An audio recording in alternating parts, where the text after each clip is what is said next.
Evening. Welcome to the April 22nd, 2024 West Clermont School Board meeting. This is our regular board business meeting. Mr. Romano, will you please call roll? Thank you. Mr. Patton. Present. Mr. Rudy. Present. Mr. Chumley. Present. Ms. Sanborn. Present. Mrs. Spencer. Present. All present. Okay, thank you. At this point, there is no need for executive session, so we will move into a pledge of allegiance. If you'll please stand for me. Pledge allegiance to the flag of the United States of America and to the republic for which it stands, one nation, under God, indivisible, with liberty and justice for all. Thank you. So we will move right into 5.01, recognition. And here he comes. He's wondering why I'm looking at him. Well, I was going to say, is it me or am I? Is this on? Good evening, everyone. It is my pleasure to celebrate Master Teacher today. We have, So a Master Teacher is someone that demonstrates excellence inside and outside of the classroom through consistent leadership and focused collaboration to maximize student learning. A Master Teacher strives for distinguished teaching and continued professional growth that's specified by the Ohio Standards for the Teaching Profession. A Master Teacher shows consistent leadership, focused collaboration with educators, students, and families, distinguished teaching focused on students and environment, distinguished teaching focused on content, instruction, and assessment, and continued professional growth and reflection. So before I introduce three Master Teachers who are renewing their Master Teacher designation, I'd like to recognize the members of the Master Teacher Committee. You guys stay in. So Kim Sears is our committee chair. Rena Ford, Barb Kinney, and Sue Littman Hall are all on the Master Teacher Committee. So how many folders did you guys have to go through? And This we just had 3 renewals. The binders they have to go through is about that thick of all the information that the teachers have to provide. It's a lot of work for the teacher, but it's amazing when you can see that work into action. So we're excited today to announce the renewal of 3 Master Teachers. So our first teacher, as I call your name, please come up. Melissa Kester. She's a first grade at Amelia Elementary. So Principal Shane Short writes, with years of experience under her belt, Ms. Kester embarked on the journey of renewing her Master Teacher license, demonstrating her dedication to honing her craft. Through this process, she reaffirmed her commitment to excellence in education, poised to continue shaping the minds of future generations with her expertise and passion. So let's give. All right. Next, we have Jennifer Hickey, a 5th grade teacher at Willowville. Principal Kevin Jones writes, Jen Hickey has been a steward at Willowville Elementary over the last 20-plus years. When you think of Willowville, you think of Jen Hickey. Not only has she had the siblings of our current students, but she has also taught their parents.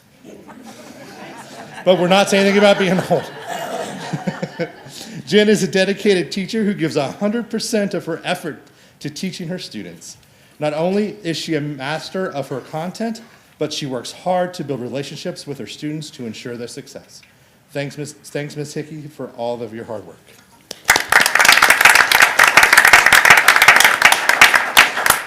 All right, finally, we have Beth Flanagan. Beth Flanagan this year served as our district math coach. Beth is a dedicated Director of Elementary Teaching and Learning, Dr. Amy Storer writes, Beth Flanagan is a dedicated educator who serves West Clermont as an elementary math teacher and math instructional coach for the past 20 years. She's a lifelong learner who is eager to support her colleagues with thoughtful, reflective insights and questions that support evidence-based instructional practices that promote high outcomes for students. She is also a passionate advocate for building deeper learning experiences and for supporting professional learning communities to refine instructional practices. So thank you. you guys come and shake hands, Jeffrey, before you do that? So you guys come shake hands first so that you can meet all the board members. Thank you. While they're shaking hands, I believe we have 25 master teachers in our district. Thank you. Congratulations. Thank you. Nice to see you again. Good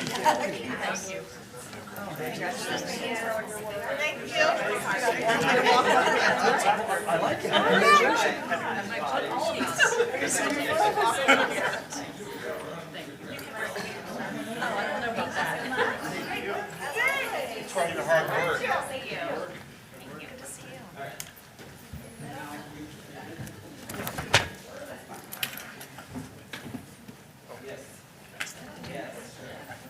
Yeah, I know that. I was gonna tell him.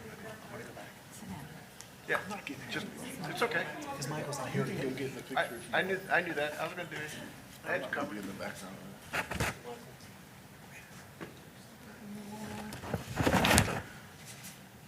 Let's give them one more hand for their dedication. I'd like to also recognize the fact that Kimberly and Rena worked very, very hard. I was on that committee before I retired, and it is a strenuous work. We try to be fair, it's a lot of reading, but we appreciate your dedication. How many hours do you guys think you spent? Maybe 20 altogether. And what about you guys? Something. Yeah, what do you think? It's not usually December. Yeah, well, at least 5, yeah. Yeah, I don't know, it's a long time. That's like her second regional, so she got it 10 years ago. Third regional.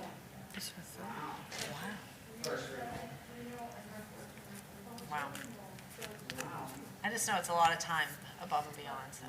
The other thing I'll add is the renewals to me were harder than writing the initial, Oh, because you're limited to only 4 pages. And you really need to be very precise in what you're writing to make sure that you're getting that point across. It's like what you do, and then initially you get 12 pages. So it's easier to put more information in, so now you really, I have to really think about what did my current rolling out, how did it play out? got it. Well, thanks again, you guys. Thank you. Represent our best. So I must admit a mistake that I made. First, I apologize, David. I rushed you through it, and I'm the one that messed up. So I actually forgot to do the motion to adopt the agenda. So we'll kind of walk back a minute. No wonder his eyes were so big. I know, I know I apologize. Michael wasn't here to hit me, so I do apologize. Okay, on I'm that. sorry. Yes, thank you. So at this point, I apologize. We'll kind of go back a little bit. So we will make a motion. I'll put it out in the form of a motion to adopt the agenda for this evening. Do I have a second? Second. Thank you, Mr. Rudy. Mr. Rudy? You can give it to him. I'll let you have it. You can have it. Is there don't want it any, anymore. is there, is I there any heard discussion? Mr. Chumley first, so, okay. Is there any discussion for that? Thank you. Will you take roll, please? Mr. Patton? Yes. Mr. Chumley? Yes. Ms. Sanborn? Yes. Mrs. Spencer? Yes. Mr. Rudy? Yes. 5 yes. So again, I apologize for that, Mr. Foltz, having to rush up here. It looks like the next, if I am following the agenda correctly, it will be public speaking. No, we have one more recognition, and so it's, Mrs. Preston will do that. We're celebrating, and then we're Good gonna have a evening. little reception. and We just had applause. 2 recognitions this evening. I'm so sorry, guys. I will get it together. So, good evening, members of the board, Mrs. Adams, Mr. Romano. I have the honor and the privilege today to introduce 2 of our buildings and our district, and to recognize them for being awarded the Momentum Award by the Ohio Department of Education / Department of Workforce Development, or whatever their new name is these days, the ODU. So just to tell you a little bit about this award, the Momentum Award is given to an individual building or to an entire district that has demonstrated, and the word is emphasized, outstanding improvement in achievement, while also continuing to show significant student growth. And again, I'll underscore outstanding and significant as it relates to achievement and growth. Buildings and districts to have received this award, they must have improved their performance index score by at least 3 points from the 21-22 school district school report card to the 22-23. And in addition to that performance index increased, they must have received a value-added progress rating of 4 or more stars. Our district was one of only 42 out of the 611 districts across the state of Ohio, and our 2 buildings, Willowville and West Clermont Middle School, were 2 out of 310 out of the 3,599 schools in the state of Ohio. And so you can see we're in very, rare company as you consider all the buildings and all of the districts that could have received this award. These awards are a testament to the hard work, dedication, intentional decision-making, care and concern of every single one of our staff members. It's great that a few of them are here tonight. It is through their team effort that has been achieved through collaboration, problem solving, and an unwavering desire for continuous improvement over the past 3 years and beyond. If you think about it, 21-22, like we know what that was the first year that we were coming out of COVID, and we all know the impact that had not only in our district but across the entire state. And so it's this level of dedication and commitment that is not often seen in 1 year's time. Rather, it's by the commitment of this board, the commitment of our superintendent, the commitment of every member of our staff to stay the course and to work our plan, that these investments that we made in our onward and upward plan, they've positioned us well to be at this place to receive this award and to be recognized as a district on the rise. So tonight, I am going to ask Mr. Jones on behalf of Willowville and Mrs. Ray on behalf of the middle school to come up. And this is just like, this is a piece of paper, but this piece of paper really represents so much, and we are all so proud of their efforts. But for us to have received this as a district, it's literally our entire district that has contributed to us receiving that award as well. So, Mrs. Ray, Mr. Jones, Willowville staff members, you come on up here too. You're like a.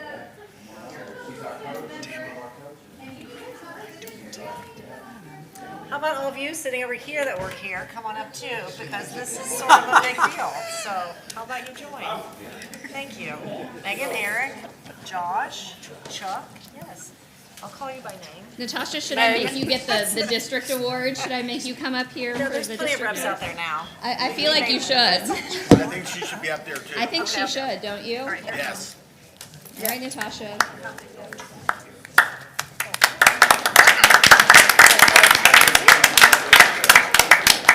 Josh. I've got supplies for you in my trunk.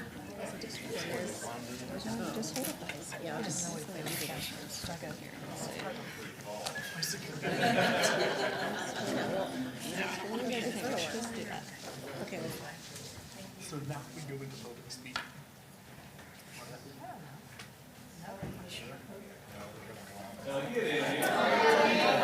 Whatever.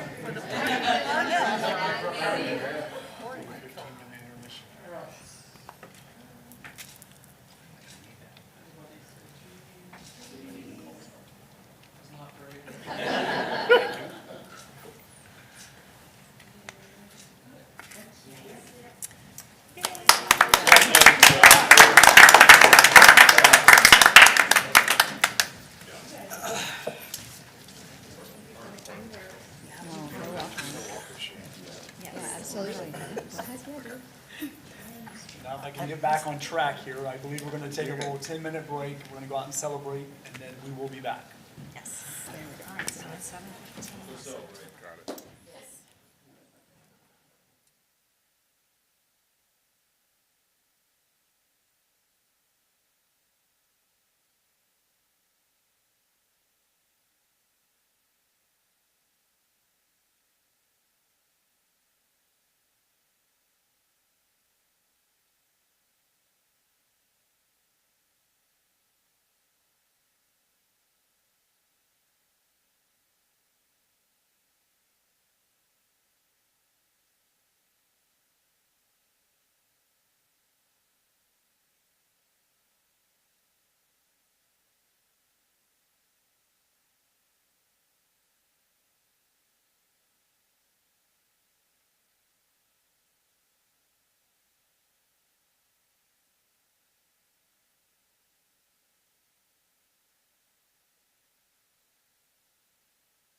See any public comments? We don't have any cards.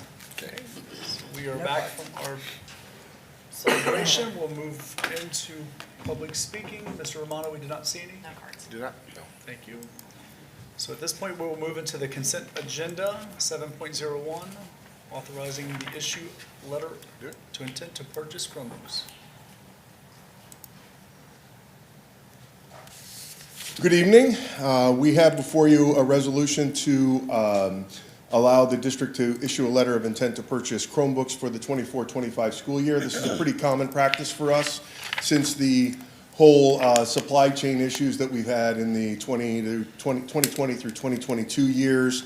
Everyone's buying sooner and sooner. We used to order in like April, May, and then we would get them in June or in July. Now we need to order them ahead, but the goal is to use next year's money. Talking to the treasurer, that's our best option, and so there is the request to allow the treasurer to issue a letter of intent to purchase Chromebooks for the 2024-2025 school year. And you have the money? Yes, sir. Yes. According to Dan. Yeah. Yeah, we're Yes, ma'am. purchasing those out of our permanent improvement fund, so money is available. Thank you. Are you happy with the Lenovo? Have been, yes, I've they've heard really worked good out well. things about them. They've worked out well. We are warranty certified to do the repairs in-house for those. nice. And we have our students at the high school are now repairing those devices, and we have designs on getting them warranty certified as well, so they can do warranty level repairs. But they've done fairly well for us, stood up well. We still don't have any Chromebooks stuck on a ship somewhere? No, sir. I hope this is wood, but hopefully those days are behind us. Thanks. Thank you. Thank you for all your hard work. Thank you.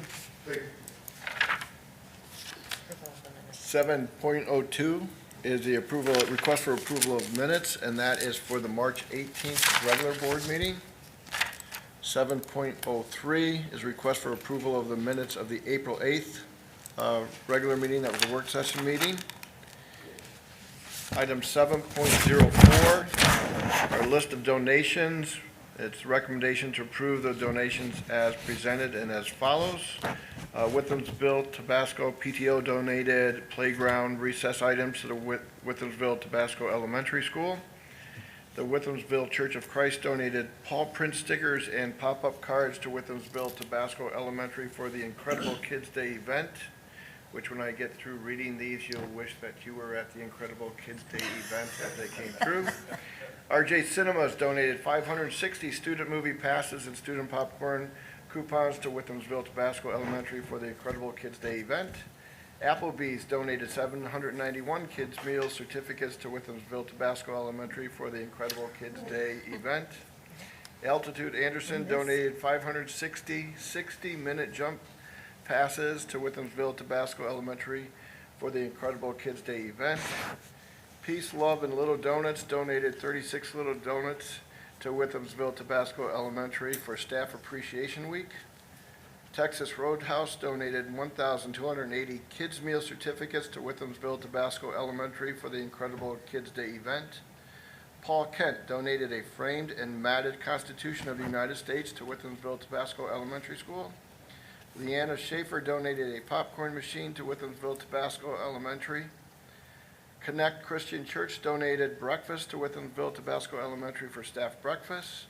And Jody Petty donated Lego Mega Blocks and spiral notebooks to West Clermont Middle School. So those were the list of donations, and request that those be approved. Item 7.05 is the request for approval of purpose and budget statements for the current 23-24 school year.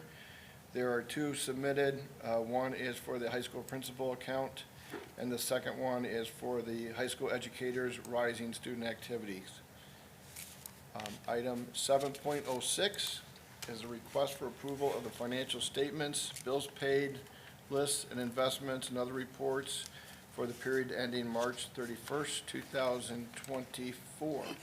So the request is on the consent agenda, items 7.01 through 7.06. Thank you, Mr. Romano. You have heard the recommendation. Would someone like to make a motion? So moved. Thank you, Mr. Rudy. Is there a second? Second. Thank you, Ms. Sanborn. Is there any discussion? Thank you. Roll call.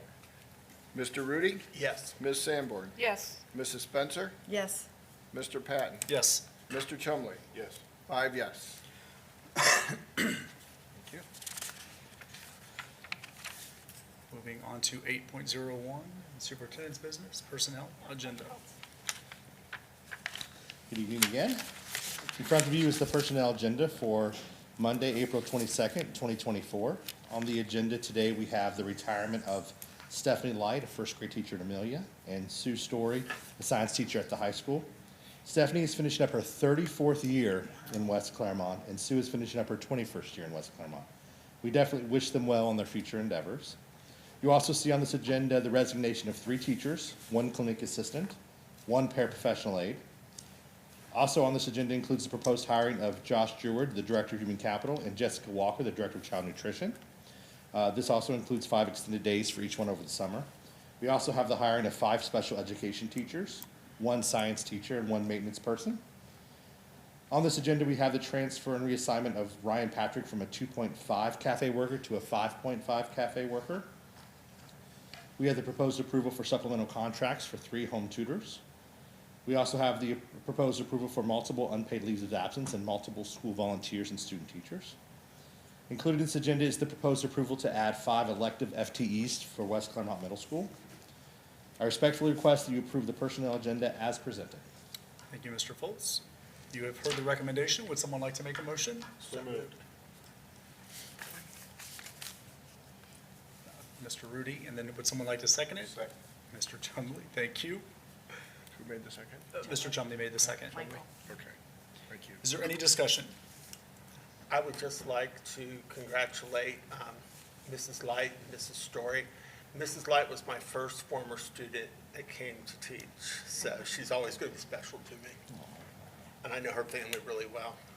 And Mrs. Story, I did not get the chance to work with her, but I've met her and talked to her. She's a lovely person. So good luck for both of them. Thank you. Is there anything else? Okay, thank you. Thank you. Roll call, please. Mr. Rudy? Yes. Mr. Chumley? Yes. Ms. Sanborn? Yes. Mrs. Spencer? Yes.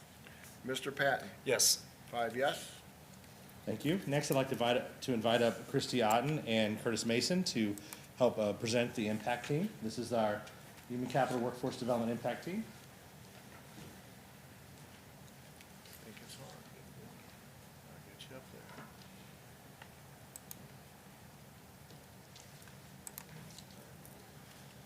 Good evening.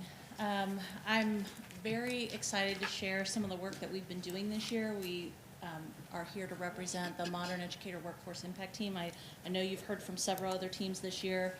We were small but mighty. We had a great team of people that helped us work this year to really think about not only what our needs are now, but what our needs are going to be in the future.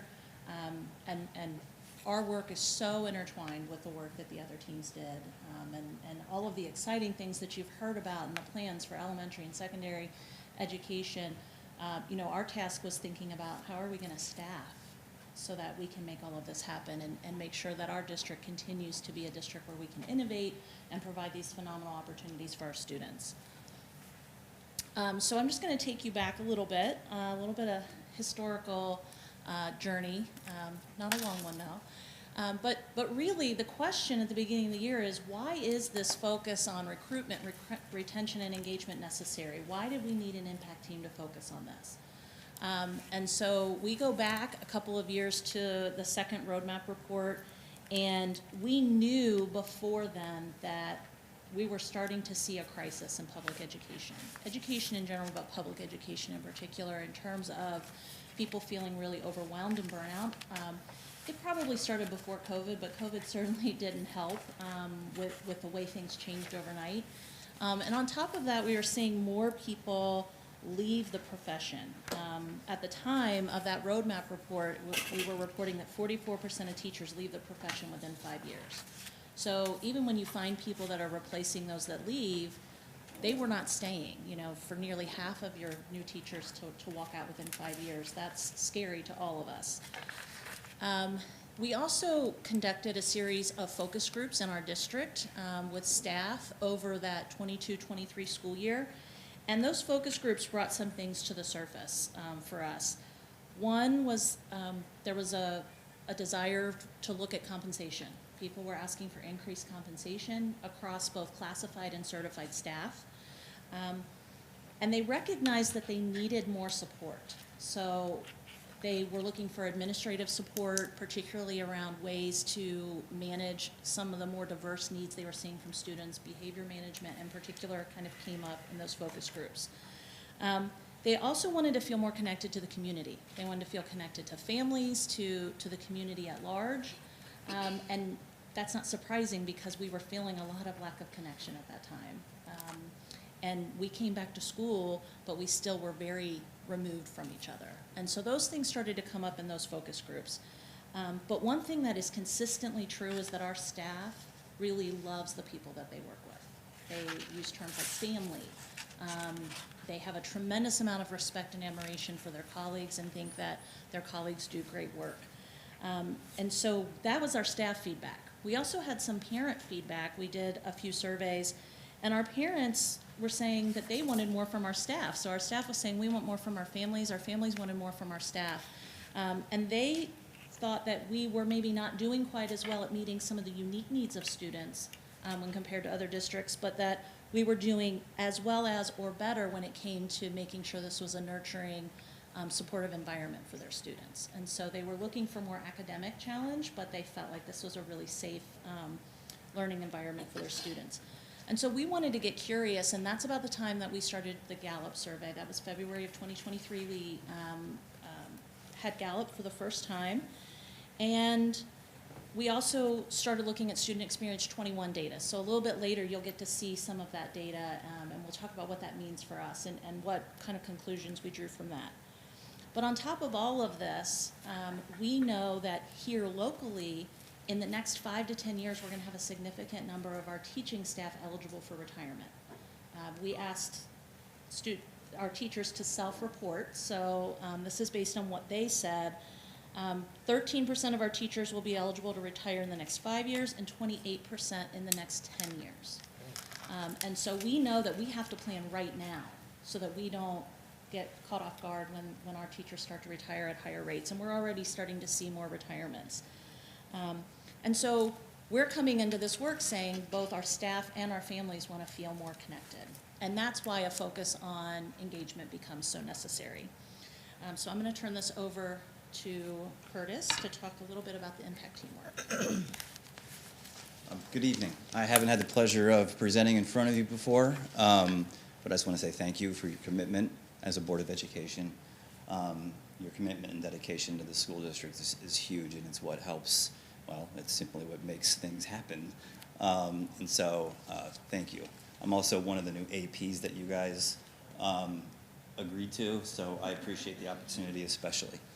You'll be at Clough next year. Huh? Clough. Yeah, I'll be at Clough. Yes. So the question posed is, how can we make existing supports visible and respond to ongoing needs for additional resources? So some of these resources are things that we had, and just some people simply didn't know we had them. So we had to come together and come up with a better way of organizing all of this information and in a way creating like a one-stop shop. Most educators love a one-stop shop. They're hard to come by.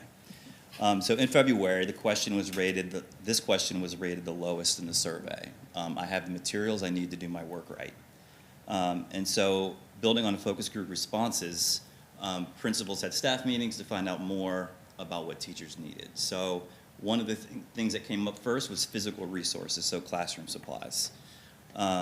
Another big concern and thing, and something we still continue to work on, is behavior management support. So that's in-class support, especially in our younger grade levels, to address student needs, administrative support for dealing with more complex challenges that we see these days, and then professional development to learn best practices.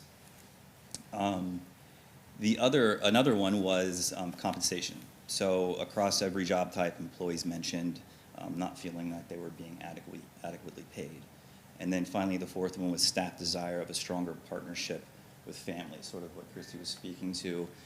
Our teachers want that. They refer to themselves as teaching families or grade families.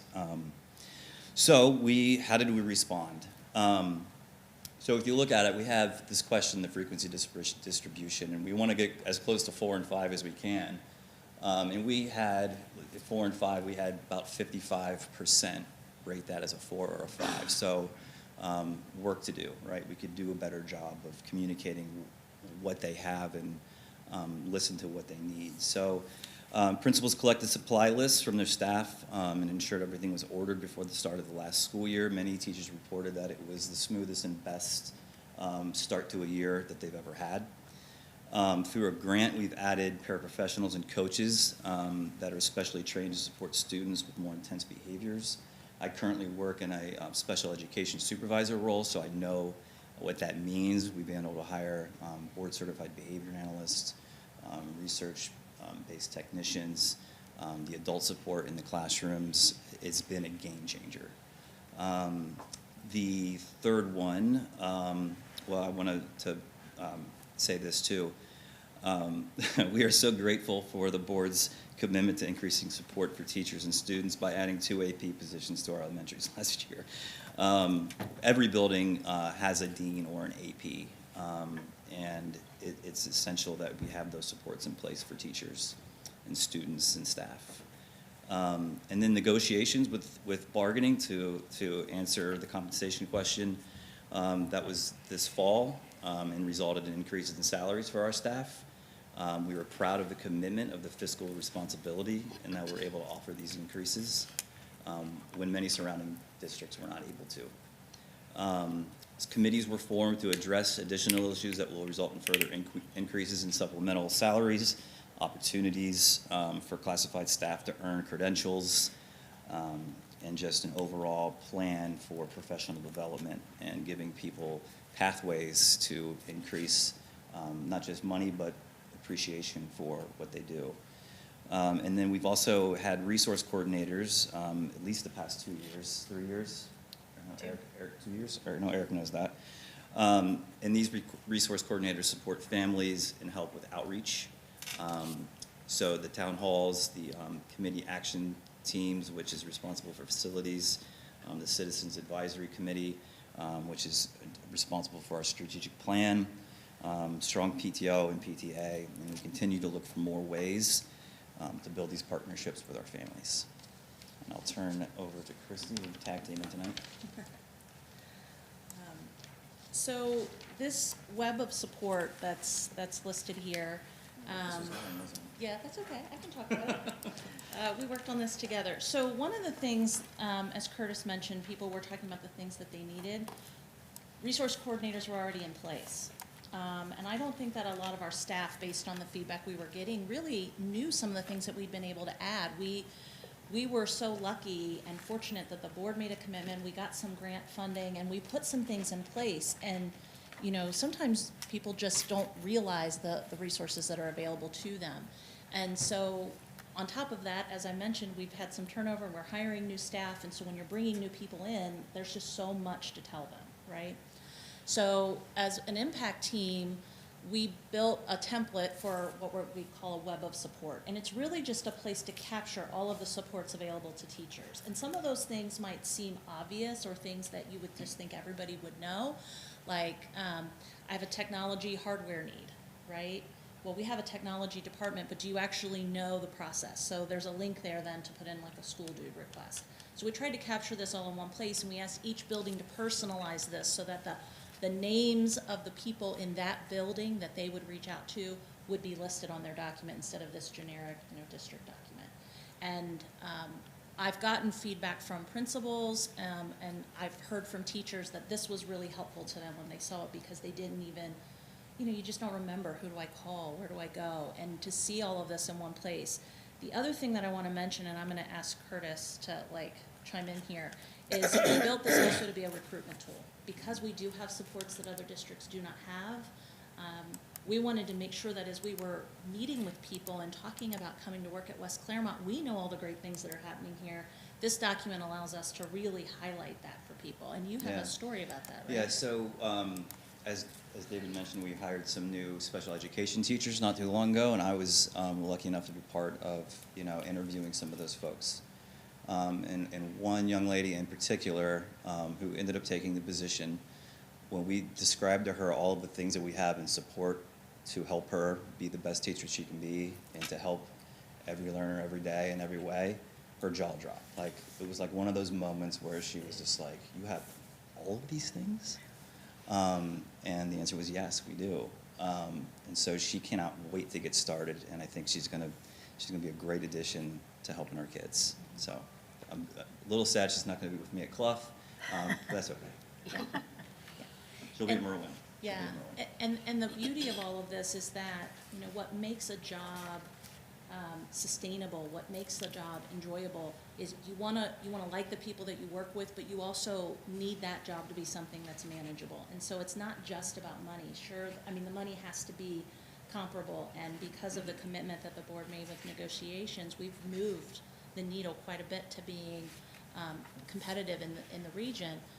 But these supports are what people are looking for, because this is what, when you look to your right and your left, you want somebody standing on your right and your left. You don't want to look to your right and your left and see nobody. So this was really helpful. So this was a good place for us to start. And then I just wanted to give you this follow-up data. We're actually currently in the middle of the Gallup survey right now for the third time, but this was the question we started with. Remember, it was the lowest rated question in the survey. When we did the survey again in November, this same question, we saw the largest gain. Leaders matter, principals matter, and people responded in kind because their leaders had taken the time to listen to them and to find out what they needed and respond by providing more resources and making the resources that were available to them more visible. And so everything that the principals really emphasized, there were 3 particular questions that they really dug into. Those were the 3 questions we saw the largest gain from February to November. And so it does matter. What gets paid attention to gets done, and our Gallup results really do show that. The other thing that I guess I want to say here about all of this is it's not just that this went up, but that the numbers of 4s and 5s went from 55 to 72. So it didn't just move a little bit, it moved quite a bit. And getting people to say that it's a 4 or a 5 is a big deal, because that's a strong indication that they feel supported and that they have what they need. And as Curtis mentioned, negotiating, it really did help. And it makes a difference, and it makes a difference when we're sitting with people and recruiting them to our district. So with this slide, and the next one too, we kind of wanted to represent how the staff and the students mirror each other. So in the question, staff was asked, I have a best friend at work, about 68%, which is pretty high, but I think we'd like it to be a little bit higher. And then also the students were asked, I have a good friend in this class, with 61% saying that they strongly agree. So that's actually a really good score of an average of 4.25. If you go to the next slide, I think this one's a little bit more important, I guess. So the staff was asked in the last 7 days, I've received recognition or praise for doing good work, and 40% strongly agreed, and not kidding, in the last 7 days, I have teacher praise from a teacher for doing my best work, the exact same score. So what this tells me, like, as building leaders, we have to do a better job of empowering our teachers and recognizing our teachers and taking care of our teachers, because in turn, they're going to reflect that every day in their classroom. So if we have to do a better job as building leaders to make sure that it's loud and clear that we support them, we appreciate them, we want them to take risks, and because that's what we want our kids to do. We want our kids to take risks in their learning and to really push themselves. And so got a little work to do, but I think we know what to do. So looking forward to that. The other thing about this is it helped us solidify our direction as an impact team, that getting the right people and who we hire matters, because that's the staff experience is going to be what they create for their students. And so that led to the next question, which is how do we plan for next year, like our immediate need, right? We want to find new staff and we want to grow the staff that we have so that we can continue to offer deeper learning experiences for our students. You've heard our teaching and learning teams talk about that need for deeper learning experiences. We have to have staff that can design those and deliver them to students. And so finding the right people is really important. This is our portrait of an educator. We built this over the 22-23 school year, and we asked students, we asked parents, we had community members, staff members, all weigh in. You know, what's important? If you were going to describe an educator in West Clermont and what our ideal characteristics are, what would that be? And this is how we developed portrait of an educator. We've also built a portrait of a leader, and that portrait of a leader reflects more of the systems level thinking and design that we need for our leaders to be able to support teachers and other staff members. But in both portraits, there's a real emphasis on teamwork and collaboration, adaptability, being a learner, and most importantly, being student-centered. That is called out very clearly in both models. And so there's a lot of research that shows that collaboration and support are really critical to trying to stem burnout and increase engagement among our staff. And so we know that with all of the changes that are coming, we know that with the increased diversity of student needs, it's more and more difficult for a teacher to be able to do that alone. And so we have to build systems that support collaboration and teamwork, and we want to find teachers that want to work in that environment. And not just teachers, but all of our educators that have a real commitment to wrapping around students and supporting them. So if you remember at the beginning, we talked about how teachers identified the need for more support. And we talked about some of the physical resources and some of the people resources. But we also want to make sure that we reduce the number of teachers that are leaving in the first 5 years. And we want to reduce turnover. We bring people in that we think are going to be a good fit at West Clermont, and we don't want to just hire them and then ignore them, right? We want to support them. We want to make sure that they understand what does it mean to be an employee at West Clermont. And so there's a couple of things that we did this year for our current staff. One is we redesigned the new teacher experience. So we still do the 3 days of onboarding in August, which we've always done, where we give them more information, like drinking from a fire hose is an analogy that people have talked about those first few days, right? Everything's coming at you. But we also then added in another layer, which is our principals met with our new teachers, whether they were first year, 5th year, 10th year teacher. If they were new to us this year, principals met with them once a month. We also invited their mentors to come to those meetings, so that it was really about learning what does it mean to be a teacher at West Clermont? What are we about? What are our values? And so we incorporated elements of Portrait of an Educator every month into those conversations, and then we also talked about some of the just practical things, like the evaluation process, or before conferences the first time, how do you have an effective conference? And so we spent a lot of time with new teachers. And in one of our surveys with our new teachers, one of them said, I've had countless positive experiences. I've felt welcomed by everyone in the school, and my team has gone out of their way to make sure I'm supported in every way. That's what we want to hear from our new teachers. We want them to love being here and to not even think about being anywhere else. We also looked at the new leader experience. So, you know, we've brought in some administrators, we've brought in deans, and we also want to talk to them about what does it mean to be a leader in our system, right? Being really good at your job and then being moved into a leadership role. Nobody teaches us how to lead. We figure it out from really good models, and we have great models in this district. But last year we started it, and this year we refined it, and we do monthly meetings with our new leaders, and we talk about Portrait of a Leader, and we talk about the kinds of leaders we want in this district that are supportive. One of our new leaders said the New Leader Academy has been a wonderful professional learning experience. Every meeting I walk away with new learning and new connections with other leaders in our district. I appreciate the investment in our professional growth. And so these tell us that we're on the right track, and that people are learning what does it mean to be successful at West Clermont and what do we value.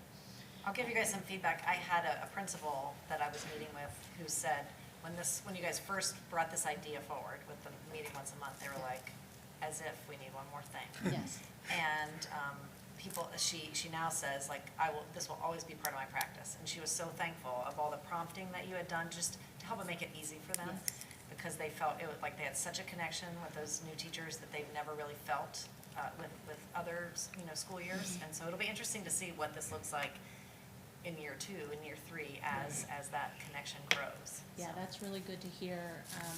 And, I worked on that academy with teaching and learning, so Megan Lawson and Joe Stahl, so that we had a variety of perspectives. Like, we would meet every month and say, what is important for teachers to know, kind of what should be on their radar, and what is it that we want them to do.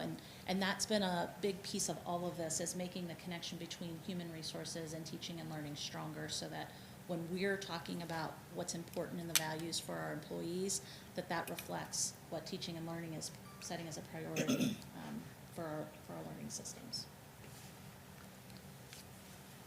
You want to talk about the hiring Yeah. process? So one of the things that our committee, we would huddle in a little conference room at the high school, and for about 2 hours each time, we would kind of just churn out these questions that we could ask potential teachers or intervention specialists or assistant principals or principals. And what we kind of realized is that we're not just hiring somebody who has these things listed on their resume. We're actually trying to hire a person who's a good fit for West Clermont. So we're hiring a mindset. So it kind of goes back to that RISE, that acronym, where we're talking about relationship building. We're talking about being intentional and innovative. We're talking about being student-centered, and then also being, empowering our students and increasing engagement. And a quick little story: when you get hired at West Clermont, your last interview is with Miss Adams, and it's not really an interview; it's just to make sure you're not like a psychopath. And she asked me, Curtis, what is, of all of these adjectives in this RISE acronym, which one's the most important to you? And I totally botched my answer, and I said, all of them. Just all of them, Ms. Adams. I don't know which one's more important.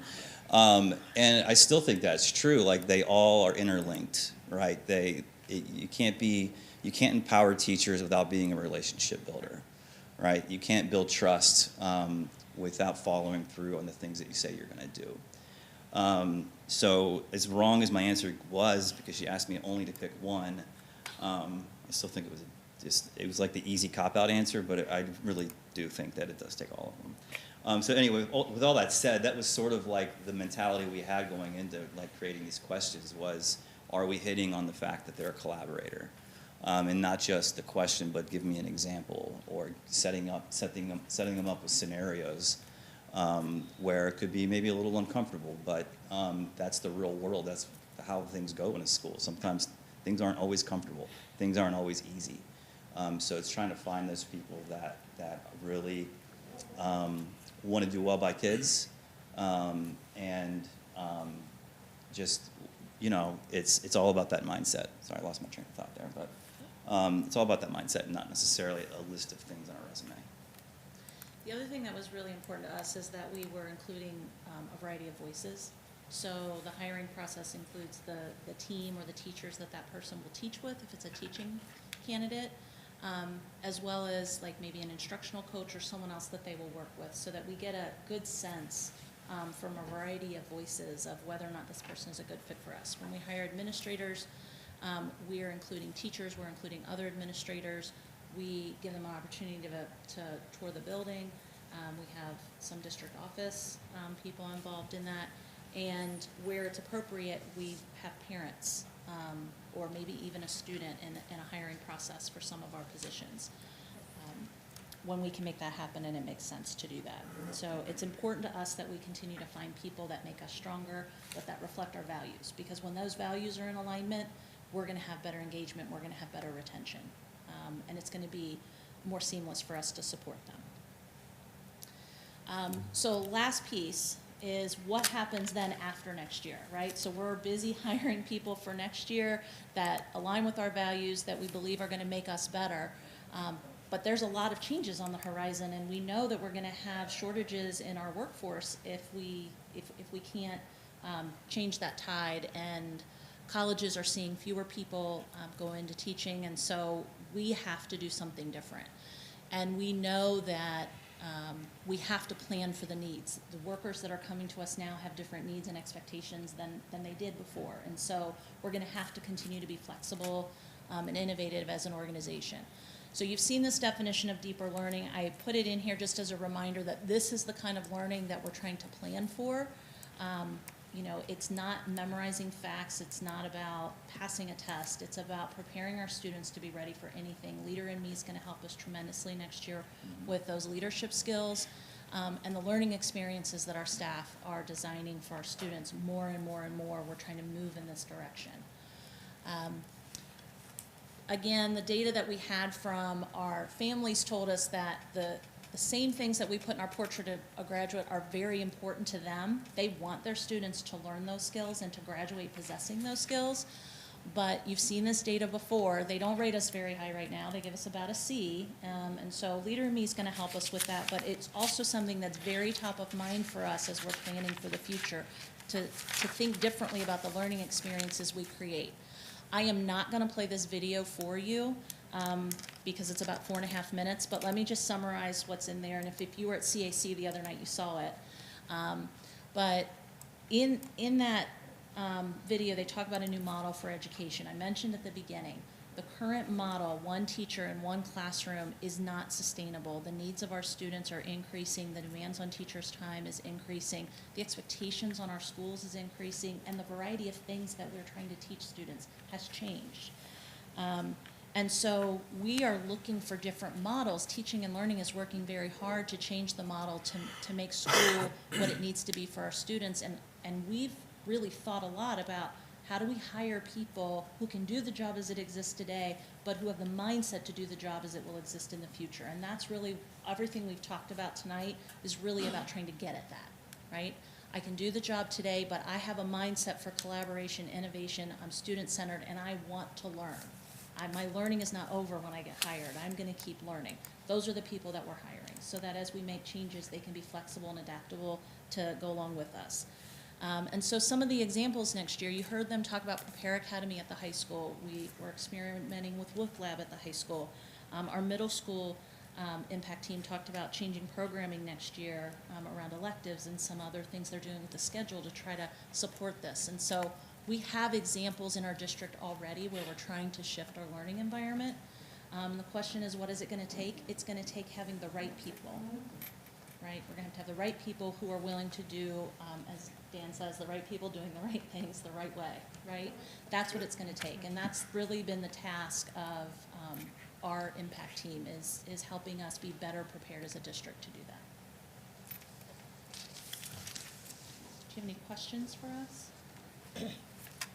I have a question. I know we talk about the education, that people aren't going into education anymore. Why do you think that is? I mean, personally, I have an idea, but I'm old, so I'm kind of curious what you think. Why do you think people aren't doing it anymore? Well, one of the things that we've heard, and I'd be curious other people can say that, but one of the things that I hear, you know, my own children are young adults. One's graduated college, one's in college, one's a junior in high school. I don't think a lot of us that are currently working in schools have done a very good job of making this career look appealing. Sure. Right? It's very difficult and it's challenging. A lot of my friends that are teachers told their kids, don't be a teacher. I have been really intentional the last few years about changing the way that I talk about it. I mean, we all have hard days. Every job, any one of you that I talk to, if your career isn't in education, you probably have things you don't like about what you do either. But we need good people in law enforcement, and so we want our law enforcement officers to say, hey, this is a great career. You should go into law enforcement. So I think that's a big step. And part of this work is making sure that when our teachers are out in the community, grocery store, baseball game, wherever they are, that they can say, I love working at West Clermont. It's great being a teacher there, so that we have people that want to do that. And our Teacher Academy is a piece at trying to get at them younger and let them see the best part of our career. I think also the gap in what it costs to go to college and then what you start making as a first-year teacher. I think there's a big disparity there. I was talking to some of our Teacher Academy students recently, and I'm like, okay, you're coming back here in 4 years. And he's like, no, I'm not. You don't pay enough. And I was like, okay, we got to talk about this. And Yes. so those are the things that I think is also part of the story. And then you add kind of community society's sentiment and educators. Educators are not lifted up No, as never. pillars of society, as the people in which it used to be. It's vastly different, and I think some people are like, I want to go somewhere where I'm held in high esteem, and it's a big part of it. Have I left any big ones out from anybody in the peanut gallery? Yeah, I think that the other piece, maybe that we're starting to see is flexibility in other industries. Oh, People yeah. have a little more flexibility. You know, our calendar is still very similar in terms of like when you have to be at school and when you have your vacation times. And there are a lot of industries where there's more flexibility and they're seeing their friends, you know, have very different kind of work schedules. And so it matters when you're young and you're looking at what your friends have. So I think that matters. I agree. I'm like you. I think we changed the culture and we changed the way we think and talk about our careers as teacher educators, all the way around, everybody inside education, of the benefits as opposed to really, I mean, it's hard, but it's not any harder than any other job if you're good at what you do and you're willing to do it and you enjoy it. So, but I think you're right. I think that has a lot to do with it. But I do think we have a road, you know, our work cut out for us for a couple of years. But I think putting people in place now to see what's going to happen in the future is a big deal. And I think we're working on that. I think it looks great. Thank you very much. I appreciate it. This presentation was very informative Yeah. with things. You know, I think back with my own kids. My kids complain to me because they're like, I'm always quick to tell them what they didn't do, and I'm slow to tell them what they did do.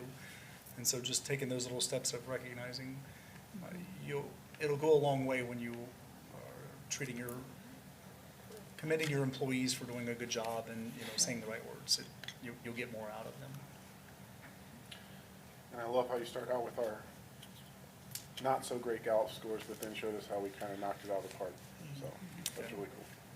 Yes, we're anxious to see what's changed. You know, we know that things won't always go, times of year matter, right? You know, November, people tend to feel better than they did in February. We're not sure what's gonna happen in April, right? We don't wanna draw too many conclusions, but we're looking to see that the things that we focused on are still showing a positive result. That's what we're excited the most to see. Yep. And it's awesome seeing that we are putting the focus in and seeing the results. So thank you. And I think you can grow through the years and get the people that you want to come to work here. You know, it takes a village to get the right person to be here. Yeah, absolutely. And you'll find out that when you do the interview. Yeah, I mean, we have seen it this year, and just some feedback from candidates, you know, the commitment that the board made with some of the things that are in the contract has really helped us with the hiring process, and being able to talk about these supports has helped tremendously. So it's definitely just added another piece for our principals to be able to talk about the wonderful things that are going on here. Then people want to be a part of it. Thank you very much. Thank you. Thank you. Thank you. Good. Thank you. Good job.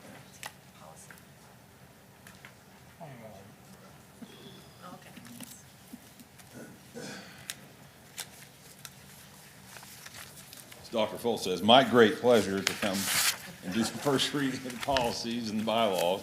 And I know you're very excited about that. I gave you guys a handout to follow along quickly through this so we don't go word for word. I've provided this to you in your board update probably the last 3 or 4 weeks. So none of this should look new, but I'm going to go real quick through the first reading for you. And again, these come out twice a year, basically in the fall and in the spring. Our committee got together about 2 weeks ago. So one of the things that we do the committee before we come here. And Mrs. Spencer and Mr. Patton were on the committee. We met 2 weeks ago to go through it, each one word for word, the best that we could. So this is the first reading. We'll have the second reading at our next. Just real quick, policy 1439. Holidays, we did not eliminate holidays at West Clermont, but what we did do is we've changed, this is for our this is in the administrative part of our policies, and any of those administrators that are on 10, 11, and 12 month who receive vacation days, we're changing this next year to calendar days in which whatever your contract would be, you will then select the days in which you will go to work. And so therefore, the language said that, paid holidays, and you wouldn't do that. You just wouldn't work on those days, so it wouldn't be a paid holiday. So we would then take this out. This is for the administrative, again, policy 1439. Policy 2623, a lot of these are a reflection of House Bill 33, and this is part of that. 262303, third grade rating guarantee, revised again, reviewed, and reflect the administrative windows in which we do assessments. 2261.01, there's no change to this policy. This is just that it was reviewed. This came out of the audit with Mrs. Preston, and so there's no changes in that policy whatsoever, just that it was reviewed. Policy 3120.04, this again comes out of House Bill 33. This has the ability to pay our student teachers, and if the universities or colleges they go allow this, and you obviously have the ability to do that if we choose to do so. Not saying we have to, but we have the ability to do that. Policy 3140, policy 4124, and policy 4140, all is about language, about giving notice for termination and resignation in contracts. Basically the same language, and again came out of House Bill 33. Policy 5112, insurance requirements. This we put in there. This is one that we changed back in October. We had some language that we needed to fix a little bit, and you'll see in the green area, we added just that language because we found that some of the things that were happening with this particular insurance requirements, people were enrolling but never attending. And so we needed to put that in. We went through legal. Dr. Foltz went through legal to get that put in. So it gives us a little bit more understanding there. Policy 5310 is policy by Ohio law. Public schools will have feminine products for students in grades 6 through 12, mandatory. Policy 5330, use of medications. This is language, again, that's been put in with policy 5336. And basically the language in this is that for over-the-counter drugs, students cannot take more than over 10 doses of that through the school year. If they go over that, then they'd have to get a doctor's note for that as well. So we put that in. 5330.03 is the use of inhalers, and again, that goes along with school law. Policy 8600, transportation, again, specifies the distance where students can walk, no more than 2 miles. Also gives some travel times in the transportation of children with disabilities and provisions that have been put in place for that. The other piece of that is that in that policy, remove the language that superintendents have to approve bus routes. We don't necessarily is in practice, not just here, but throughout the state. Policy 8600.04 goes in with basically certification is just a revision. Now they are using the Department of Educational Workforce is the language, as well as school vehicles. Instead of identifying vans and buses, they're now calling them school vehicles. So it's basically the language is the adjustment. Policy 8640, this is we already had in place as well, but this is also so those non-routine trips that we can then be paid hourly basis for those drivers and for those services rendered. Policy 8650 is just changing the word van to vehicle, again, is language. And then policy 8660, this would be in an emergency situation where if an employee had to use their personal vehicle in an emergency situation to take a student for medical attention. And that's it. That's really an easy one, actually, from what we've had before. So this is a first reading. This is just discussion. And again, if you have any questions about that, you can feel free to ask me, and we can go through those as well. We good? All right. So our next item on the agenda was an operations update. Chuck's going to come up here and answer any questions that I may not know. And I'm going to go through these quickly so we can go through this. in a quick fashion. So once again, our operations committee met last week. It was Ryan and Jim were on that, and we went through this with them. And so that's kind of the rhythm that we're getting now, is we're going to have the committee, and then we'll, if we have a presentation, then we'll bring it to you as well after we've talked to the committee members. And with where we're at right now with operations as far as facilities, it looks as though we'll probably have one a month from here on out, just because of all the things and changes as I'll get to. But we always, at this time of the year, talk a little bit about what's going on in operations as far as what we're going to do this summer. And so we'll go real quick through these as far as the schools go. And these are capital projects, just so you have it on your radar. You want that? Oh, I hate that thing, but Chuck will take care of it. You can be hands-free. we're just going to go through this quickly. And really, one of the things, Chuck and I are meeting in the buildings with the principals now. We had a few today. We have the rest of this week. And what we do at this time, we go around just to make sure we hit every area. We start to prepare for things that are happening in the buildings. This is the big time for awards, field days, all the things that are coming up to make sure all our facilities are ready to roll for the end of the year activities. So really the capital projects that we have, Amelia, you see some of it's already completed. See, it's not me, okay? Just gonna put that out there.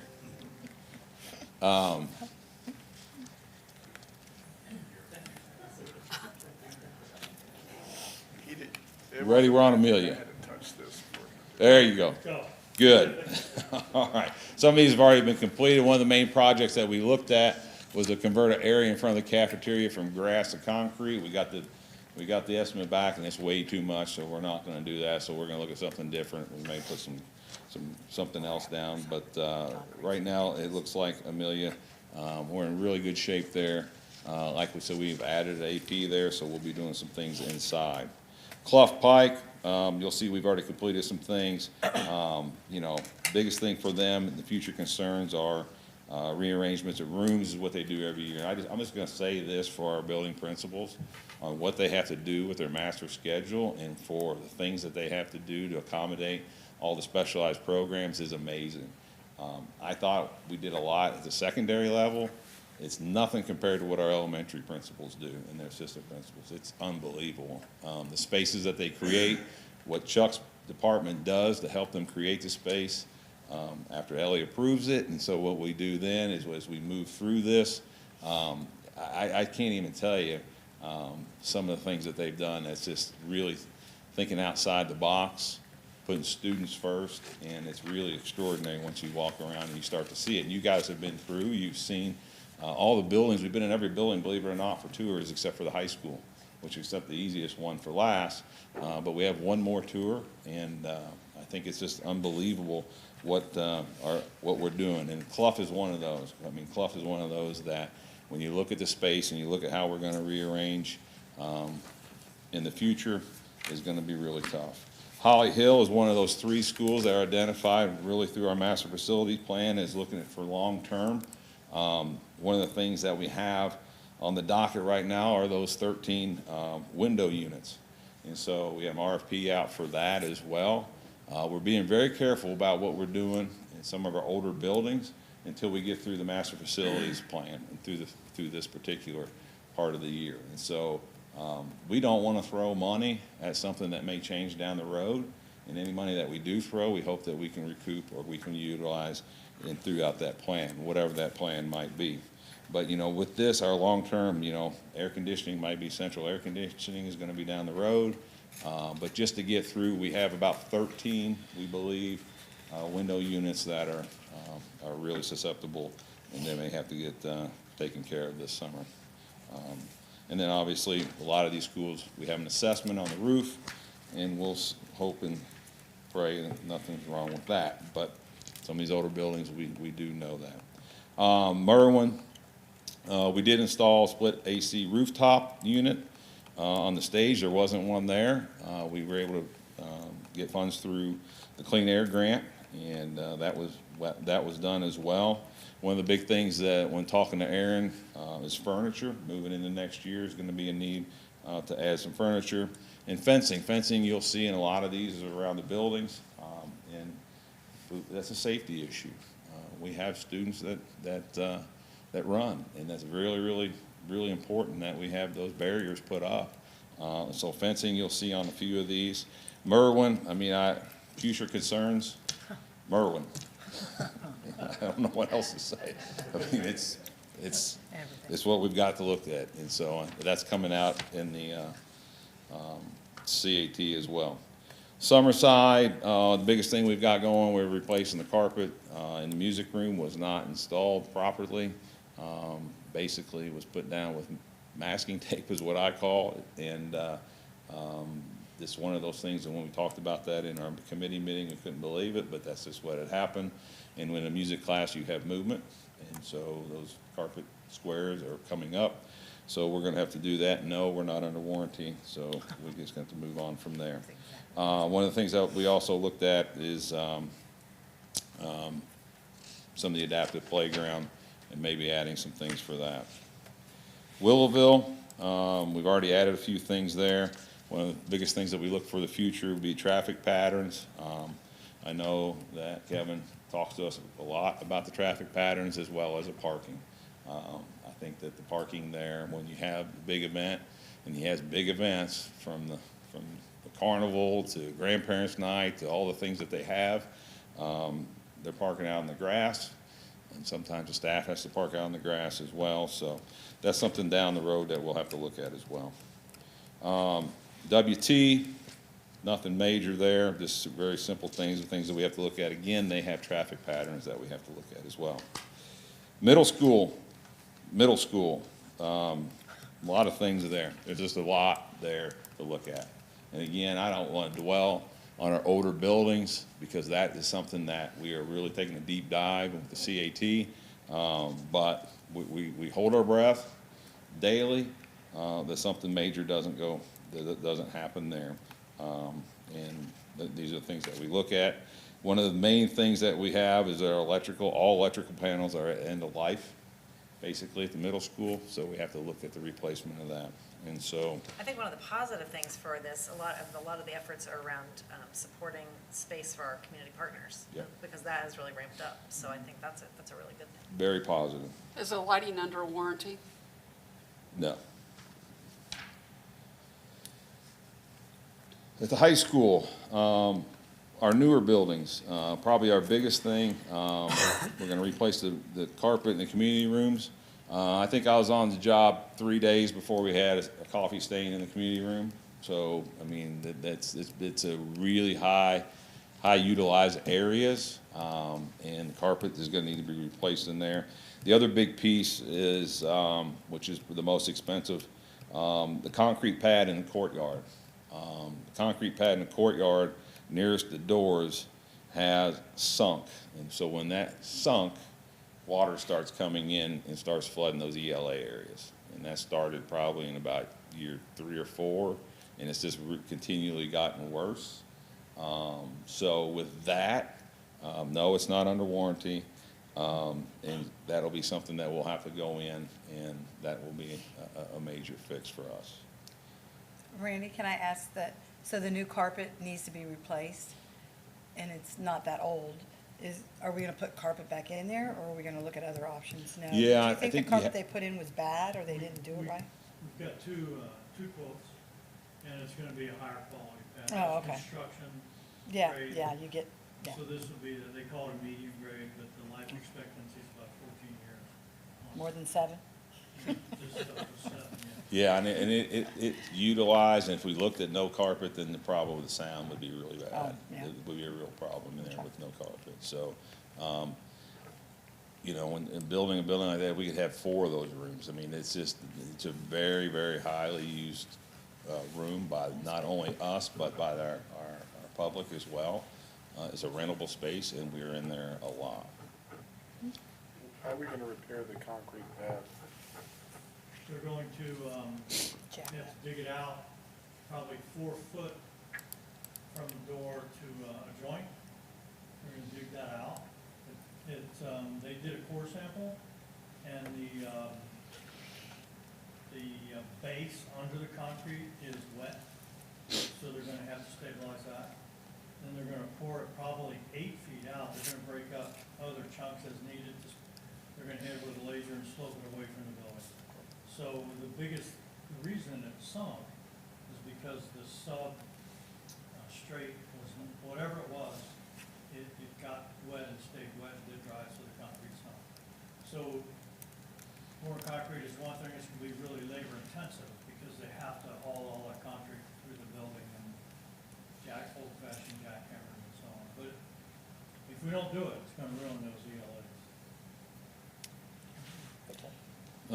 The other thing at the high school, they'll be resealing the senior parking lot, so all those beautiful parking spaces will be covered up, but then they'll get new ones next year.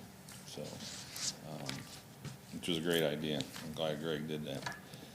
Next, we talked a little bit about facilities, and with the focus on facilities, I'm not gonna go through all this. You've seen this over and over and over again on where we're at. We will give you an OFCC update. We have a new representative that will represent our school district. He'll be working with us through the entire master facility plan. One thing to note, we moved from CFAP to ELP, which means we've moved up to an earlier date for funding. I've given you an idea, and it's just a draft of what that looks like, and so when they give us the draft from the OFCC, that's who works, the architects work with that as well, as we start to look at cost and start to look at things as we start to develop the master facility plan. The OFCs will work with us, so they'll work with us on our design and purpose as well. So when we go and we talk to the CAC and we start to talk about if that's the direction we go with new buildings, or if we can go in with remodeling buildings and revisions, that's what we would utilize as well. But so just so you know that we are in constant contact with the OFCC as we go through this process. The calendar you'll see, I just wanted to highlight a few things on this as we continually move. And really the next page, you've seen this before, but really the next page will really start to narrow down what we're doing. And comprehensive communication plan as a district, comprehensive communication plan as a master facilities plan. This is what we're proposing. This is what we'll be doing. We've already had numerous focus group meetings. We've met with band, we've met with athletics, we've met with PTO leadership, we've met with the CAC, and then SHP will be with students this week, and we'll continually reach out into our outreach as far as focus groups go. And one thing I'll tell you about the focus groups that we continually hear, and it's a credit to the board, it's a credit to this district, the word that continually comes out is collaboration. And I think that one of the things that our community does see is transparency. And transparency is a word that continually comes out from our people. We don't tell them what to say, they pick a word, and transparency is one word, and collaboration are two words that continually come out. And I give all the credit to this board, I give all the credit to this administration, to our staff, because we are transparent. We know we have problems, we know we have things that we have to work on. And listen to the success that we had tonight in the academics, the challenges that we've had. When I came in, the challenges, and to see it now get to where we're at is really, really unbelievable. And I think that's really something that we have to continually celebrate, is the transparency, and also to let people know what's going on. And so with this CAT, we've been very, very transparent on here's our problems, this is our challenges, these are the buildings that we have challenges with. Yes, we have increased enrollment, yes, we're running out of space, and yes, we have some older buildings. And we've said that over and over again. This is the plan. As you'll see, there's a lot to it, and we'll continually get feedback from all stakeholders and from our community, from our parents, from our students as we move forward. And so I'm excited about that. And then finally, just a quick safety update on this. Chuck has been meeting with the jurisdictions, and we'll be having on May 30th a district-wide tabletop. And we'll be reviewing rally points, our communication plan during an emergency situation, and our reunification plan. And so we're excited about that. It'll be led by our safety consultant as well as our police and fire. And so they will be coming in, and we'll be working with our DLT, and we'll have a tabletop as we focus in on this very, very important topic. Additionally, with safety update, we've had additional planners that were installed, Summerside, WT, Willowville, and Merwin. Like I said, that next quarterly safety meeting will be May 30th on that Thursday. And I just threw this in here as well. In operations, we celebrate, and I sent out invitations to our BAC as we will be recognized as one of the BACs that was recognized by the state for an outstanding organization. And we're just going to get better and better as we continually build partners throughout the years. Questions? Comments? Thank you, guys. Thank you. Thank you. Thank you. Dan has lost power over here. All this in operations. It's time to go. I'll carry on while they're figuring that out. It's on here. So. It's interesting. Oh, no, Never seen that Dan's happen. got it. I think I dropped the mic. You touched the clicker. Well, as you know, advocacy is very important for us as a board and as West Clermont School District. And so just wanting to keep you up to date, Dan and I were out at Hamilton County Educational Service Center last week, meeting with some legislators from Southwest Ohio, making sure that we are advocating for what matters most in West Clermont. Tomorrow, Dan, Tina, and I are going to go up to Columbus. It's an event sponsored by BASA and OSBA, our state organizations, and we will do a morning together with some development and understanding of some important topics. And then in the afternoon, we have appointments with Representative Schmidt and Byrd and Senator Johnson. So it should be a very informative day for us. And then I believe all of them will be on May 6th. I know we'll be doing a tour, but Dan and I, and maybe some of you might want to, we're going to be going to, there's a Chamber of Commerce event at 6 with our local legislators. And so we want a chance to connect with them there. 4 to 6. 4 to 6? Yep, Oh, so okay, before, so before. we won't have to miss as much as I thought. Okay, so it's 4 to 6 on May 6th. And so just wanted to emphasize the importance of that. And today I had the opportunity to meet with Lieutenant Governor John Husted, as well as the new superintendent, Dr. Dakin from DU. And the topic was part of Governor DeWine's State of the State message, where he really wanted to look at cell phones and what the impact is on classrooms and students. And West Clermont was selected to be part of that task force, or the roundtable, I guess, because our leaders, Mr. Greg Potabom and Dr. Tracy Ray, a couple years ago, took on this task inside of our district. And it has made an incredible difference in the classroom. And so the governor's office wanted to learn from what we learned about. So I know there's a story tonight on Channel 12. All of us news stations were there, so there might have been others, but I spoke with Channel 12 this morning. And so it was great to have leaders like Greg Potabom at the table talking about how he championed this work in West Clermont, how the staff got behind it, and how we truly are seeing impact in the classroom.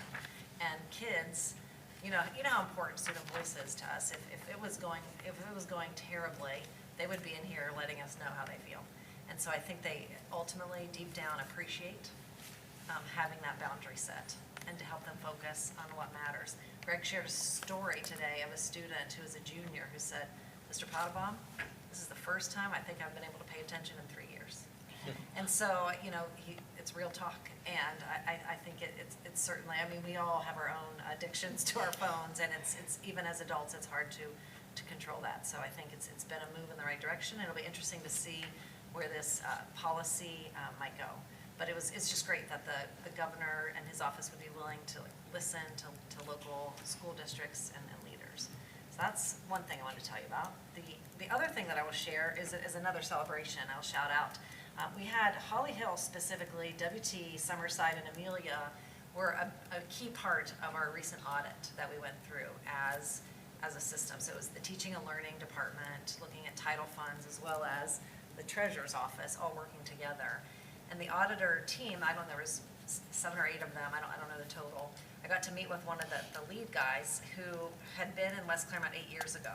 And I've said this to some of you, but he said to me, he said, I was here 8 years ago and was just completely impressed with what he saw from the team. And he said, this district is unrecognizable from where I was 8 years ago.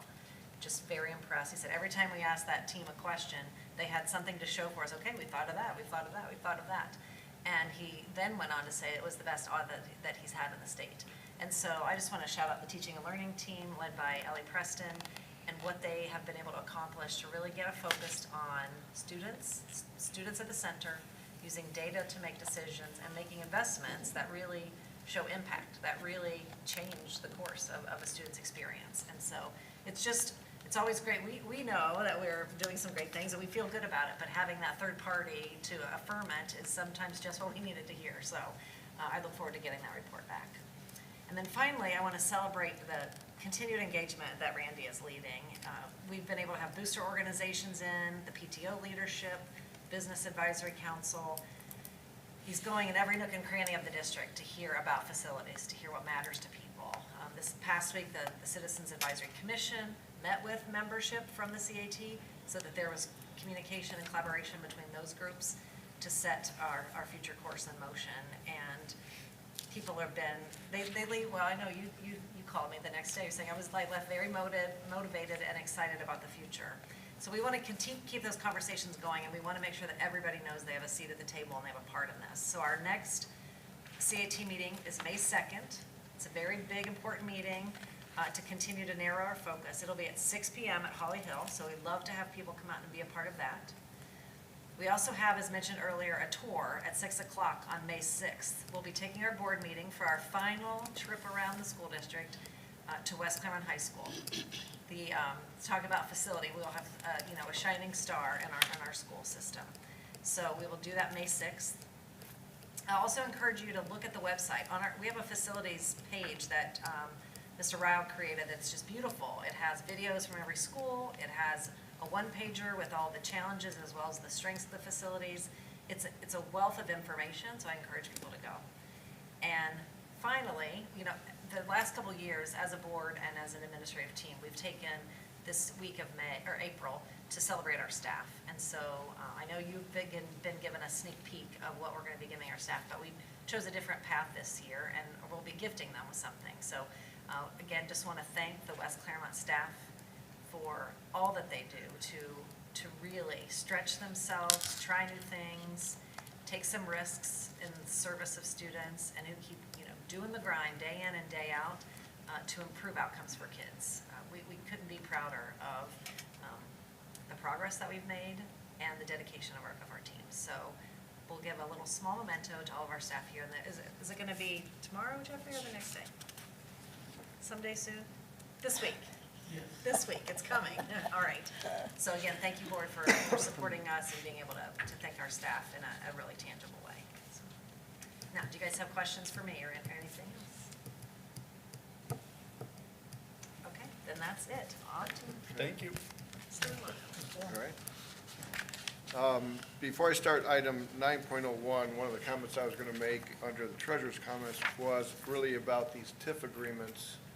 They are items 9.01 through 9.05, and kind of give you, a setting of why these are important, even though they are exemptions, right? Tax incremental financing and exemptions. One is, this is a reflection of economic development, and as you know, that as the township, whether it's Union Township, other townships, have improvements, have commercial industrial that is going up, it is important to the whole community. It's a reflection of a vibrant community, but also the importance of the way these TIFs are structured. The district is made whole. Okay, so in other words, we're in some other areas or some other school districts where their property taxes would be going away, or a percentage of them going away on a 70-30. This school district with the Union Township TIFs and the way they have been historically structured, what the school district otherwise would have gotten, we do get. Okay, and that's very important, not just to us as a revenue flow, but it's important to the community and to the resident taxpayers because it's not shifting that tax burden to them.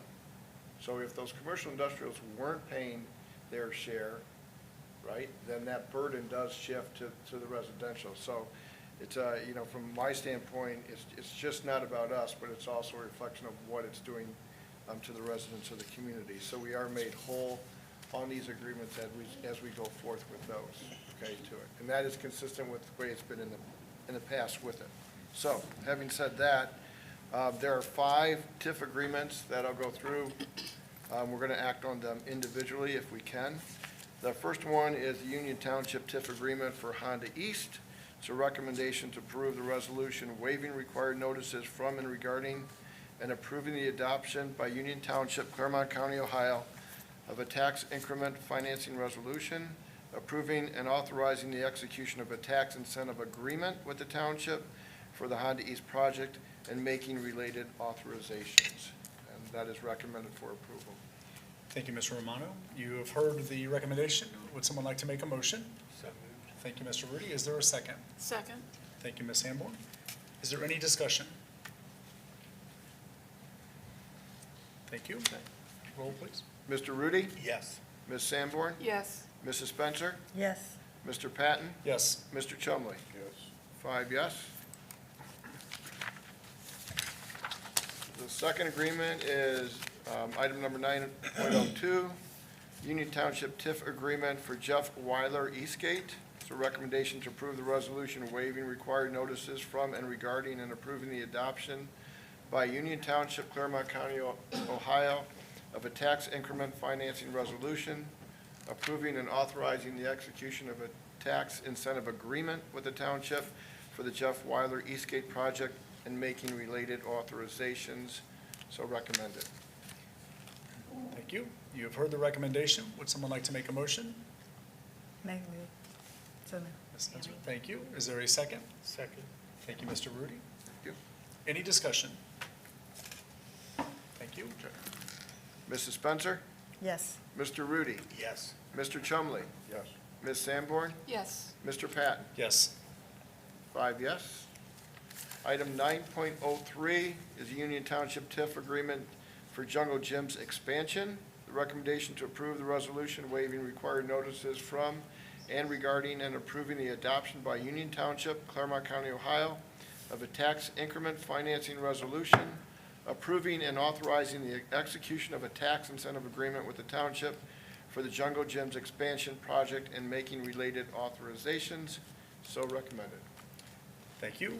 You have heard the recommendation. I will put that on in the form of a motion. Do I have a second? Second. Thank you, Mr. Chumley. Okay. Is there any discussion on that one? Okay, thank you. Mr. Patton? Yes. Mr. Chumley? Yes. Ms. Sanborn? Yes. Mrs. Spencer? Yes. Mr. Rudy? Yes. 5 yes. Thank you. Item 9.04 is the Union Township TIF agreement for Mount Carmel Gateway.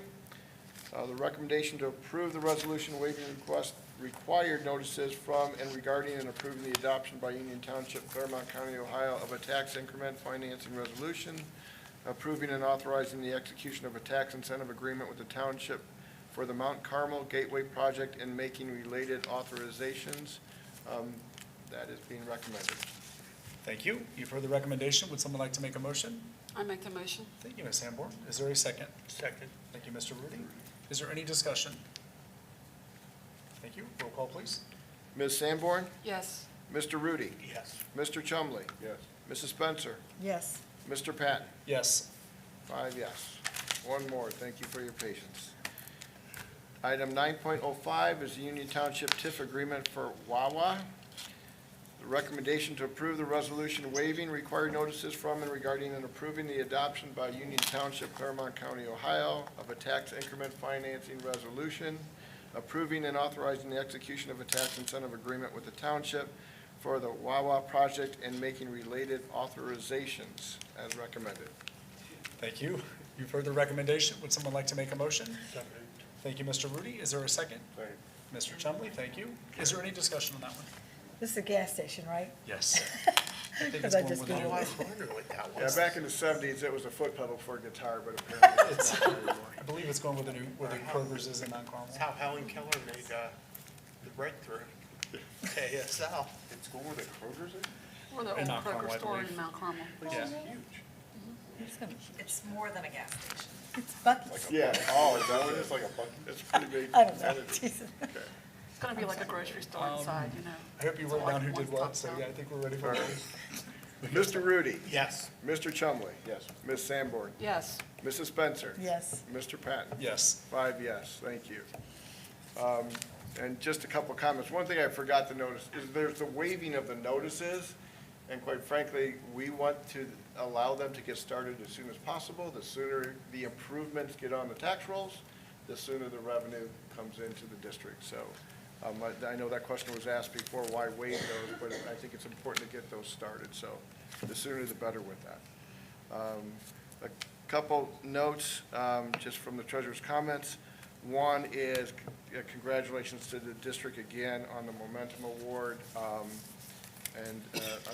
You know, there was a couple things that Mrs. Preston stated that I think really hits home, but one of the key things to me is the investment that was made with the Onward and Upward. You don't see results overnight, but having the results that we had in 2 years, as we started, 2.5 years from that program, it's really exciting to see that starting to happen, to do that. So, you know, kudos to everyone involved for that, to do that.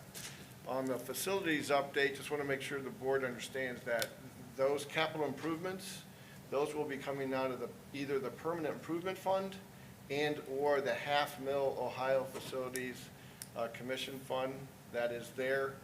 Two important notes with that.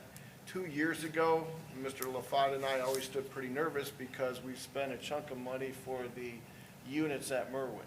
And that pretty much had drained the available cash, so if there was an emergency, he was nervous, which makes me nervous, so, because there really weren't things in there. But over the 2 years, we have been able, because of the growth of the valuation and because of making sure that we're spending things the right way, that the balance has built up a little bit, and even the improvements that we are doing this summer in the limited amount of time that's there are minimal compared to what we need. The other important factor when you look at what we call the 034 fund or that Ohio, the $500,000 fund, as we look forward, we try and take half of the proceeds of that and tuck it away for 15 years up the road, and then the other half for ongoing maintenance. And in the last couple of years, we've not used annually half of that. So we've been able to tuck some of that money away. So when a roof needs to be repaired or when the HVAC units need repair, big ticket items, that money will be available for that as we go forward to do that. This week, superintendent gave an update on some of the legislative activities that are going on this week, and I'll send a link to it. The Property Value Review Committee is hearing from the education community, okay, and what impact is there with that. So it's great that we'll be in Columbus tomorrow. It's great that we will be with some of those individuals that may be in those hearings, in hearing from school districts, and quite frankly, we will be supporting that as we go forward with it. Last update is, so we have a Finance Committee meeting this Thursday, 6:15. We're going over a lot of things. In May, we've got prepared the 5-year forecast that we'll be submitting. We have to have the board approve it before the end of May. In June, we have 2 important items, the final amending and supplementing appropriation measure for this school year, and then we approve a temporary appropriation for the year that starts July 1st, 2025.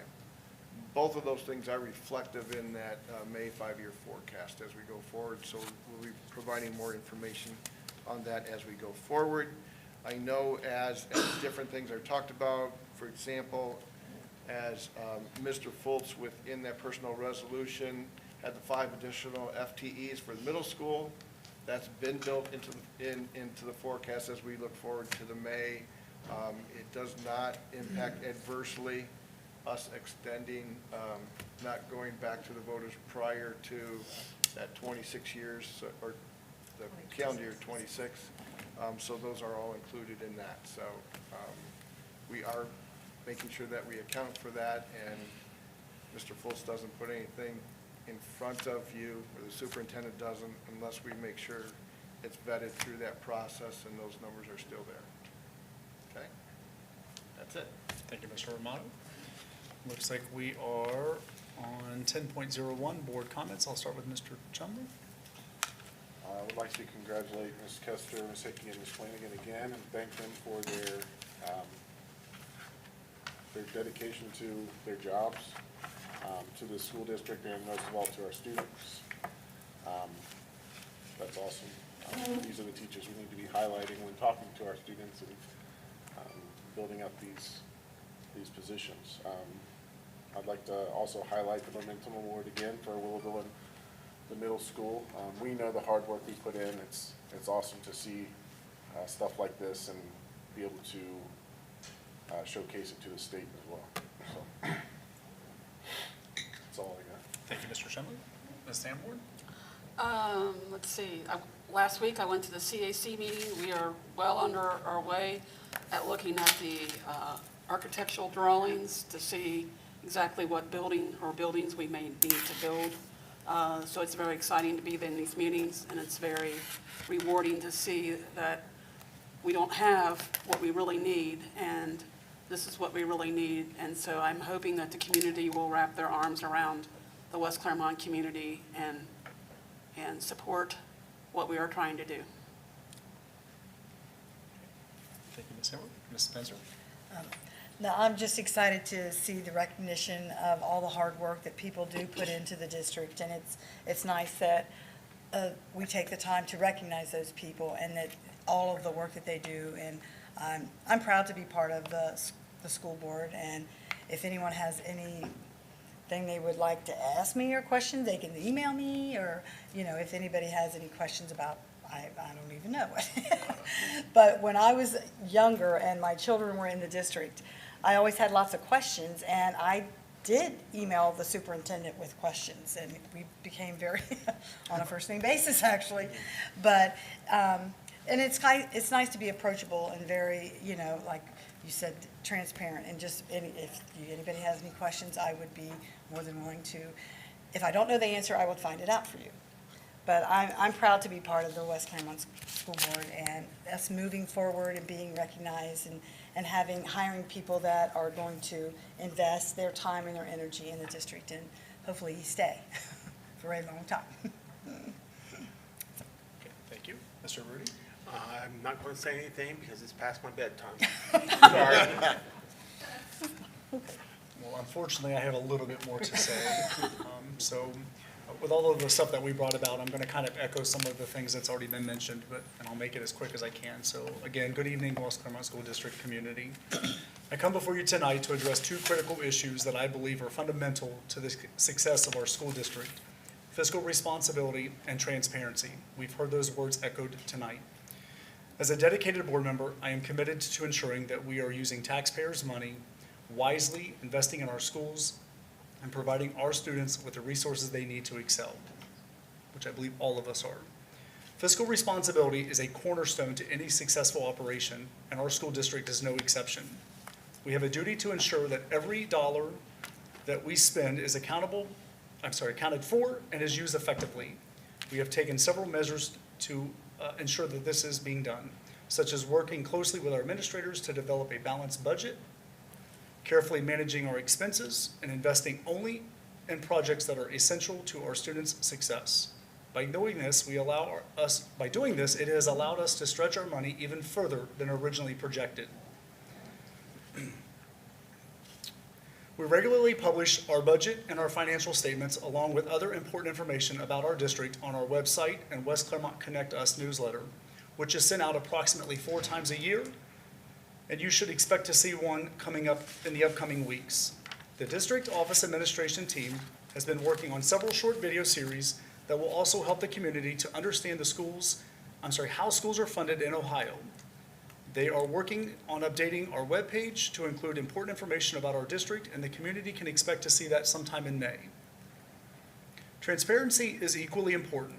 We believe that our community has a right to know how the tax dollars are being spent, and this is why we have made a concentrated effort to be transparent in all our financial dealings. As a district, we continue to see a return on our investment by our student achievements within the district. Again, most recently, our school district was one out of 42 school districts to receive the 2022-2023 Momentum Award. And as we continue blazing new trails, we encourage our community members to get involved by attending board meetings, town hall meetings, or our community advisory team, CAT for short. As well as taking the time to complete any survey sent out by the district. By doing so, this will allow you as the community the opportunity to ask questions and provide input on our district as we continue to move forward. I firmly believe that the fiscal responsibility and transparency are essential for building trust and confidence in our school district. By demonstrating our commitment to these principles, we can ensure that our students receive the best possible education and that our community is well-informed and engaged in the decision-making process. Just to list a few important upcoming dates, the CAT team will be meeting May 2nd, 2024 at 6 p.m. located at the Holly Hill Elementary. Our next board meeting and tour of our building at the West Clermont High School will be held May 6th, 2024, starting at 6 p.m. The community should also expect to see some surveys that are sent out sometime in June or August. So again, look forward to those, please. So in conclusion, again, I would like to express my sincere appreciation to the community for their continued support of our district. Thank you. So with that being said, at this point, we have no reason to go into executive session, I do not believe. So it looks like we're making a motion to adjourn. Do I have a motion? So moved. Thank you, Jim, and it looked like Mr. Chumley seconded. I'm assuming no discussion. Roll, please. Mr. Rudy. Yes. Mr. Chumley. Yes. Ms. Sanborn. Yes. Mrs. Spencer. Yes. Mr. Patton. Yes. 5 yes to adjourn.